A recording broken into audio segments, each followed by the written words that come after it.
안녕하세요. 국어는 델쌤입니다. 이번 시간에는 운율에 대해 알아보겠습니다. 시의 리듬을 형성하는 운율이란 아분과 율격이 결합된 말로서 아분은 동일한 위치에서 소리의 규칙적인 반복을 의미하고 율격은 음절이나 고저, 장단, 강약의 규칙적 반복을 의미합니다. 우리가 운율에 대해서 알고 있는 배경 지식부터 환기해보면 음보율, 음수율, 내재율, 외형률, 따위의 개념이 있습니다. 우리는 이러한 개념을 공부할 때 각각의 개념의 의미를 명확하게 구분하는 것을 주된 목표로 여겨왔습니다. 실제로 운율로서 시를 명확히 분류할 순 없지만 우리는 김소월의 진달래꽃을 7, 5조 율격의 삼음보라고 정형화하여 공부해왔습니다. 이러한 학습 방식은 운율이라는 개념을 시의 의미와는 동떨어진, 즉 형식적 차원에서의 접근만 가능하게 한다는 문제점을 안고 있습니다.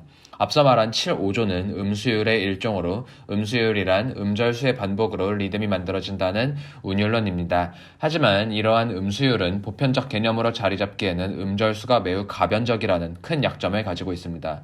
이에 음수율을 대체하기 위해 등장한 개념이 바로 음보율입니다. 음보율은 음보의 규칙적 반복이 리듬을 만들어낸다는 운율론입니다. 김소월의 진달래꽃을 설명하는 삼음보, 시조의 전통적 율격인 사음보가 음보율의 대표적인 종류입니다. 여기서 음보란 소리의 덩어리로서 규칙적이라고 할 수 없습니다. 단지 율독의 호흡과 시간적 등장성을 고려한 개념으로 음절수가 몇 음절이든 같은 시간에 읽힌다면 하나의 음보로 봐야 한다는 관점입니다.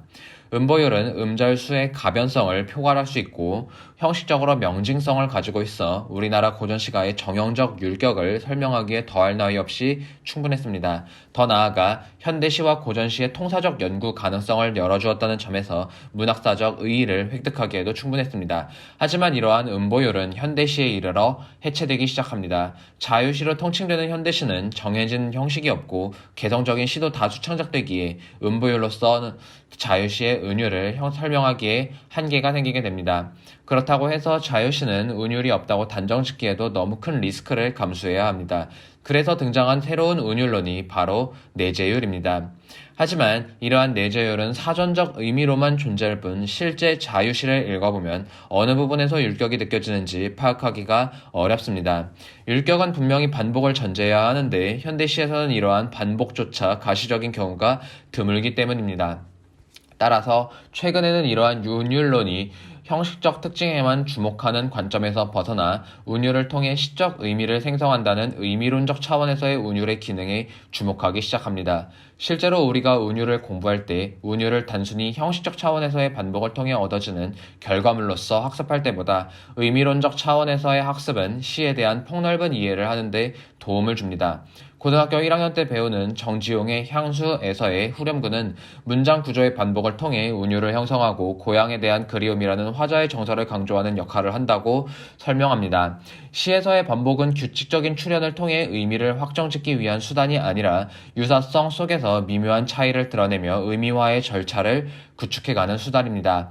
이러한 관점에서 향수의 후렴구를 재조명한다면 매 연마다 뭐뭐하는 곳이라는 통사구조의 반복을 통해 고향의 모습을 묘사하고 있으며 마침표로 호흡을 끊는 것이 아니라 쉼표를 통해 호흡을 지연시킵니다.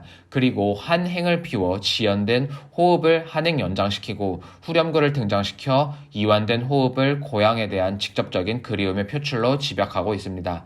이러한 구조를 5연에 걸쳐 반복하면서 1년에서는 태초의 고향의 모습, 2년에서는 아버지 부모님의 모습, 3년에서는 유년 시절의 화자의 모습, 4년에서는 화자의 어린 누이와 화자가 어른이 된 후에 만난 아내의 모습을 연속적으로 배치하고 마지막 5연에서는 이러한 고향의 개별적 요소를 흐릿한 불빛에 돌아앉아 도란도란 거리는 곳으로 통합하고 있습니다. 따라서 우리가 읽는 마지막 5연의 그곳이 차마 꾸멘델 이칠리아는 기존에 읽었던 후렴구보다 복합적이고 통합적인 의미를 읽을 수 있게 됩니다. 단순히 운율을 형성하는 형식적 차원에 초점을 맞춰 시를 읽을 것이 아니라 운율의 의미를 확장시켜 나가는, 때로는 의미를 변주하는 역할을 하는 것임을 이해하고 시를 읽으면 훨씬 더 풍부하고 깊이 시에 대해 이해할 수 있을 것 같습니다. 고생하셨습니다.